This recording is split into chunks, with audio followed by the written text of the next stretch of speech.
Welcome to the Internal Map of Reality, Session 1, Part 3. I'm your instructor, Steve Oliver, and I will be walking you through this final section. Just pulling up my PowerPoint. Okay, so we'll be moving on and looking at how this map, this internal call it an archive of everything that you've experienced. How does it actually work? So some of you may already understand that's how our map works. Others, this may be new information. But let's take a look at it. You receive constantly input from the world. And since you were a grasshopper new to the world as a young baby, you started to absorb and integrate input. Now, the input would come from your five senses plus words. So that's what you see, what you hear, what you smell, what you taste, what you feel, and of course, the words that people are saying to you. So those 6 inputs are the inputs that we'll be working with in this course. So these inputs come into you, and you will begin to store them, you'll filter them, and you'll mostly filter them. And that's why we have filters up here at the very top, right? The very first thing you do, in fact, it's probably a scientific fact, and I could probably get the reference to this, that the majority of what you perceive, you filter. You select only the bits of your reality that you want to let in. And this is going to be an integral part of our studies later on, is that as all this input, the 5 senses plus speech, come at you, you only let in bits and pieces. Here's an example. You're sitting here watching this video now. You may not hear certain sounds in the room around you. You may only hear my voice. Or you may not notice that your cat has come in and changed position. So there are certain things that you will exclude from your reality and when you're focused on something. Another example, you could be in a room and not hear the fact that there's a loud fan running in that room until someone mentions you, oh, that fan's loud. You say, oh, I didn't know there was a fan, and you notice. So we're constantly filtering input. And if you are, and this will be something we'll talk about more later, if you are a primarily visual person, then the other senses are the ones that you'll probably filter out the most. If you're a primarily auditory person, then you'll hear auditory things first, and then the other 4 senses less. So let's moving on. So it comes in, so you take all the input, and it matches up. And we call this a frame. It matches up with a frame of memory, something you experienced in the past. You're experiencing something now, and you'll match it up. You'll look and say, oh, is this familiar with what I've done in the past? Or, and you'll find something that is pretty close to what you've experienced in the past. And what that will do, and you see those 2 bubbles there, is that it will generate an emotional reaction and or a behavior. So your interpretation, your internal representation is what they call it. Your interpretation of what this means, what your input means, will generate an emotional state. And I like to call it a mental state. It will change your state of mind. I find when you say emotion, people think of the basic emotions, but what we'll be discovering is that there's a huge variety of mental states. So your mental state is changed by your interpretation of what you just saw. So all that filtered information, you look at it, and changes your state. It may, at the same time, change your behavior. Now, we'll talk about this more, obviously, as we go through, but this is a basic scenario that you receive some input, you filter the heck out of it, you then match it up with a previous experience that you've internalized, and that generates your emotional or mental state change or your behavior change. Please notice that your emotional state change, your mental state change, and your behavior happens after you've processed the input. There's some great research that says that if you ask someone a question, you ask them to pick a number from 1 to 10, they have observed using high-resolution MRI scanning techniques that the brain is very active, and then there's a point where they come to a conclusion. And that's typically when the person says, oh, I've got the number picked, or whatever it is that you've asked them to do. The person is not aware of that processing time prior to them coming to the decision, oh, it's number 2 or number 3 or number 4. But there's something, and it's a significant amount of time. So it's like up to in an area of 8 to 10 seconds before you say you know something or decide to do something. There's cerebral activity. Okay, so how does this work? You have an experience.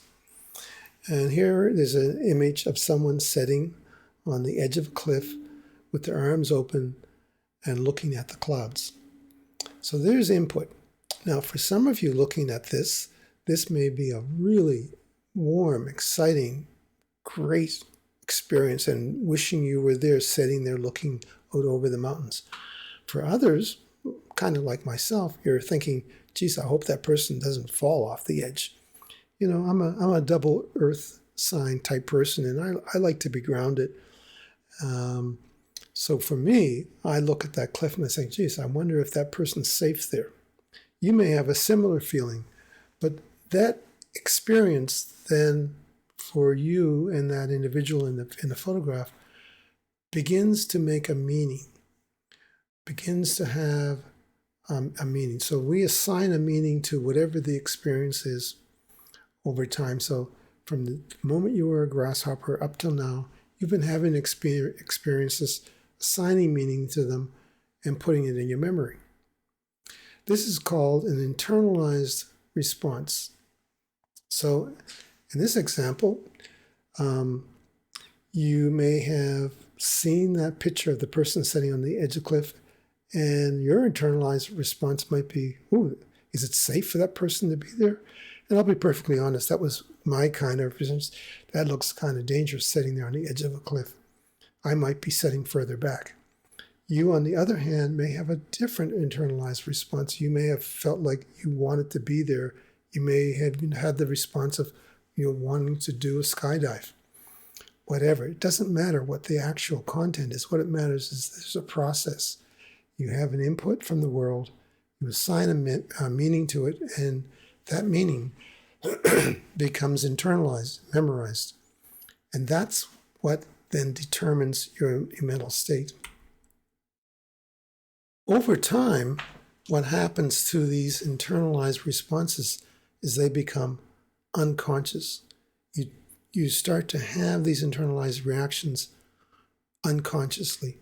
And there are many of them. You might have a prejudice. You might have a stereotype. You might judge people. You might have, it doesn't necessarily have to be negative things here. It can be all kinds of things.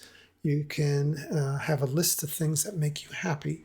You may have a list of things that make you feel like you're loved and cherished. You may have a list of things that motivate you to be industrious and to get up and clean the house. So these things become very powerful motivators, these internalized, and they will motivate your state of mind change, can make you happy or sad or nervous, and they can motivate your behavior. and using the example of the person sitting on the edge of the cliff there, for me, looking at that, it might make me want to say to the person, hey, you may want to move back a few feet so you don't fall off the edge. Or it might be that you might say, geez, I wish I had a kite that I could like jump and sail. Okay, so these unconscious responses become part of your subconscious.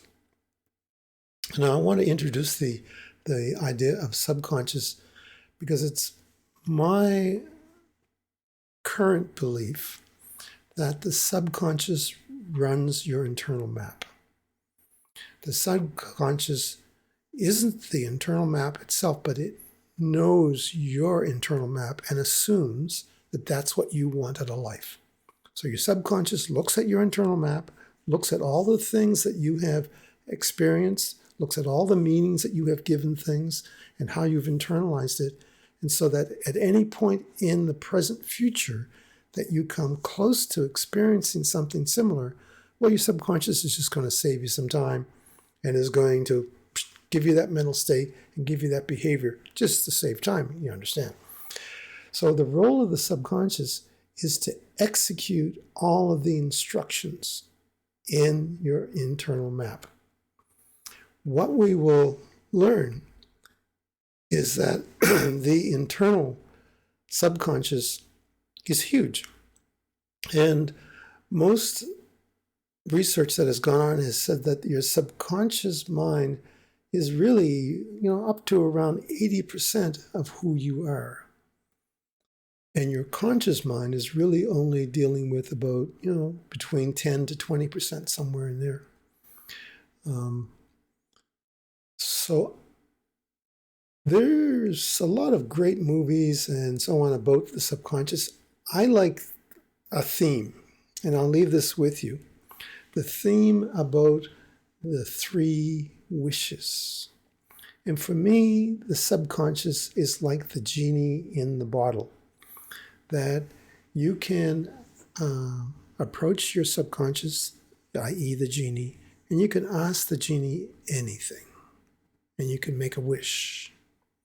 But if you recall in all of these movies, how you make that wish ends up being important. And I think of several movies where someone says, oh, I want to be wealthy, I want to be famous, and or they make a wish for someone else. And it turns out to be, devastating because in order to be rich, someone in their life has to die and they get the insurance policy, or something else horrible is an outcome. So the 3 wishes is, I think, is a model, is how the outside world has conceptualized the subconscious. So all these movies about people making wishes and so on is really about the subconscious. And there's lots of examples of that. So learning how to make your wish is very important. And that's what we'll be talking about in future sessions. We'll be talking about the way you communicate with your subconscious will, to a large extent, determine how your subconscious goes about trying to give you what you want. So again, remember, subconscious is there to basically do what you want and to look after you. It's a good thing. So finally, just in this section, to wrap it up, if you want to go ahead, I would strongly recommend that you research Napoleon Hill, and there's a lot of great videos from him. Or as I mentioned to before, you could research a gentleman called by the name of Bill Harris. Well, this brings us to the end of session 1, and we will move on to the next session where we'll look at modes of thinking, and we'll have to understand what is thinking and how is thinking a way of getting. How is it the way that you think can actually change what your power is? I'll leave this with you. There's very few things in our life that we have control over. In fact, most of the things in our life we do not have control. We can't control our friends. We can't control our loved ones. We never know when someone that's close to us has to go on in their life and they are past, and you lose someone in your life. You never know what's going to happen. There's all these things that are happening that you don't have control of, but there's one thing that you have complete 100% control of, should you choose. You can have 100% control over the way that you think. And it is, in fact, the way that you think that will determine what outcomes that you will get in life. So it turns out to be the most powerful thing that you can do. And it also turns out to be the thing that you have, the one thing that you have 100% control of. Okay, so what we'll be learning in this course as we go forward is how do we think, the ways that we think, and the ways that we can be more resourceful. Okay, well that should probably wrap it up for this section. Please send me any questions, any concerns. And again, I'll mention this. Should you be triggered by anything, that just means that you're ready to learn something new or that you have some new learnings from me. Have a great day, and we'll see you in the next session.